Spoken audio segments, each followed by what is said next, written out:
Aïdara, coordinateur de l'association citoyenne des Chérifs, ACC. Monsieur Aïdara, l'association de la communauté chérifienne a organisé aujourd'hui une conférence religieuse axée sur le thème Islam et développement. Qu'est-ce qui justifie une telle démarche et qu'est-ce qui justifie le choix de ce thème? Oui, la démarche d'abord, c'est une démarche de rupture. Il faut dire que d'habitude, nous organisons beaucoup d'activités, mais qui a une dominance religieuse. Et aujourd'hui, nous intégrons le volet développement dans nos activités, mais aussi le volet paisible. Parce que cette région, qui est une région en souffrance, nous pensons qu'il faut organiser des prières, il faut organiser des rencontres de ce genre. Mais l'autre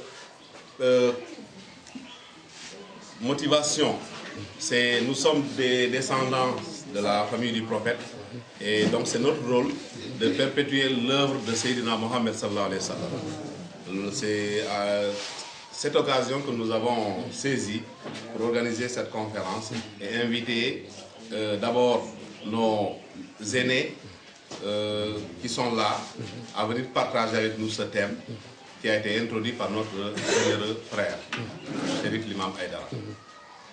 Concrètement, quelle est selon vous la stratégie que l'association doit décliner pour pouvoir réaliser ses objectifs, à savoir la réalisation du développement dans ces contrées qui souffrent vraiment de la pauvreté? Oui, il faut dire qu'aujourd'hui, le rôle de l'association, ou la stratégie, comme vous l'avez dit, c'est d'abord de réunir l'ensemble des fils et petits-fils de notre grand-père, Cheikhna Cheikh Mahfouz Aïdara. L'association a été créée sur cette base et nous avons eu à travailler sur des thèmes concernant le vénéré Cheikhna Cheikh Mahfouz à Ziguinchor. Et nous comptons également aller dans d'autres pays qu'il a eu à parcourir, comme la Guinée-Bissau, la Gambie ou le Mali, pour également montrer à ces populations qui ont partagé avec nous les bienfaits de la venue de Cheikhna Cheikh Mahfouz Aïdara dans la sous-région africaine, mais aussi leur montrer que l'heure aujourd'hui est aux grands ensembles. C'est fini que les gens restent dans de petits groupes, nous devons rester dans des grands ensembles et c'est là que nous pouvons développer des actions, c'est là que nous pouvons apporter notre contribution à l'effort de développement national. Et sur ça, nous avons pensé que l'État ne peut pas toujours tout faire. Alors il est bon que nous prenions des initiatives et que nous nous organisions d'abord à la base. C'est même l'intérêt qui nous a poussé à organiser cette conférence ici, dans ce village de Darohaï. On pouvait y aller directement la faire à Djouloulou, ou à Bignona, ou à Ziguinchor, ou à Dakar. Nous avons dit que les mieux concernés, c'est ceux-là qui sont à la base. C'est ces chérifs et ces talibés qui sont là à côté de nous, hein, qui partagent nos souffrances avec nous, qui se réveillent sous les mêmes toits que nous. Donc il est bon qu'on passe d'abord les voir, discuter avec eux, les conscientiser et qu'ensemble que nous prions. Notre force, c'est la prière. Notre force, c'est la prière. Et je disais toujours que si ensemble on accepte de prier ensemble, je pense que Dieu va nous récompenser. La récompense viendra, c'est sûr. Maintenant, l'association a de grandes ambitions. Nous avons des partenaires qui sont déclarés, mais nous attendons vraiment de façon concrète que les gens participent. Nous avons beaucoup de projets et je pense que le moment venu, on aura l'occasion d'en parler. L'État également est un partenaire naturel. Et il faut dire que cette région sud souffre également des maux de développement. C'est pour ça que nous intégrons aujourd'hui pour dire aux religieux que nous sommes. Il ne faut plus croiser les bras à attendre. Il ne faut pas seulement qu'on reste dans nos mosquées et dans nos daras. Il ne faut pas seulement qu'on reste avec nos familles pour chanter Dieu, rendre grâce à son prophète. Il faudrait aussi qu'on s'investisse dans le développement, qu'on s'investisse dans le travail. L'amour du travail, le prophète Mohammed a travaillé. Alors pourquoi pas nous? Donc nous allons aussi travailler. Parce que nous croyons encore que c'est avec l'islam et le travail que la paix peut revenir définitivement en Casamance.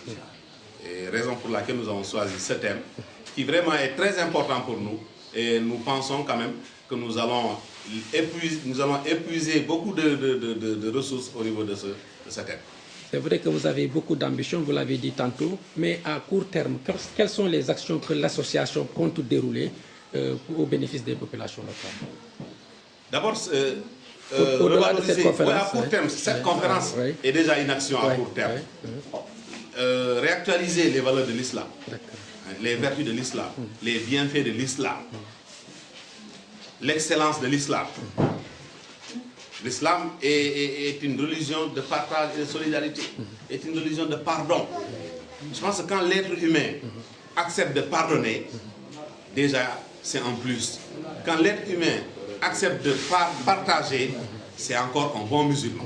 Quand l'être humain accepte la solidarité, je pense que nous allons vivre dans un monde de paix. Donc aujourd'hui, concrètement, c'est les actions que nous menons. C'est des actions de sensibilisation et de mobilisation. Parce que, en fait, les gens pensent qu'il faut tout de suite attaquer les grands chantiers. Non, nous voulons attaquer d'abord les petits chantiers.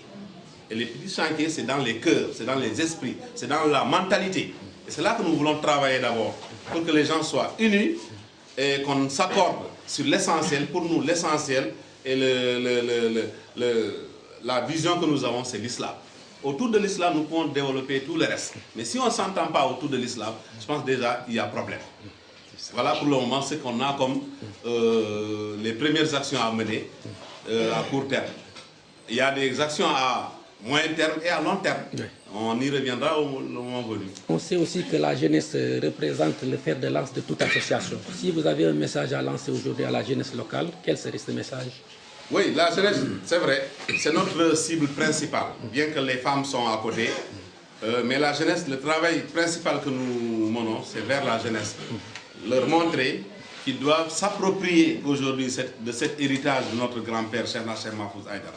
Cet héritage n'est constitué d'autre que l'islam, d'apprendre le Coran, d'apprendre la sunna. Il ne s'agit pas seulement de l'apprendre, mais de la pratiquer, d'avoir un bon comportement, d'avoir le comportement d'un bon musulman. Il ne s'agit pas seulement de revendiquer que d'être fier de descendant de la famille du prophète Mohammed. Il faut le prouver dans les actions de tous les jours. Voilà ce que nous demandons à la jeunesse, de suivre l'exemple de ces sages qui sont là, d'éviter de tomber dans la diversion. Aujourd'hui, on est dans un monde mondialisé, un monde culturel, avec un métissage culturel tous azimuts.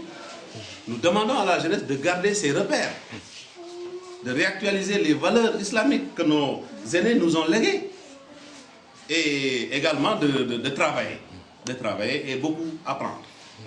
Et M. Boun Aïdara, quel est votre dernier mot? Un mot de remerciement, mais aussi de lancer un appel à tous nos frères, surtout à nos talibés, qui sont aujourd'hui un peu partout à travers le monde, de penser à nous, de savoir que ici, localement, il est possible de faire des choses. Et c'est ce que nous voulons commencer. Donc on attend que les gens participent, que les gens viennent nous accompagner. Mais aussi de lancer un appel aux autorités nouvellement installées, sur qui nous fondons beaucoup d'espoir.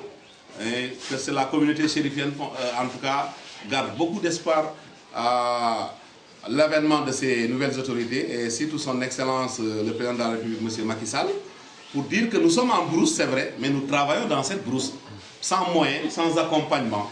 Il est bon qu'on pense aussi à nous. On aimerait bien qu'on nous apprenne à pêcher que de nous donner chaque fois du poisson. C'est ça mon dernier mot. Merci. Merci beaucoup.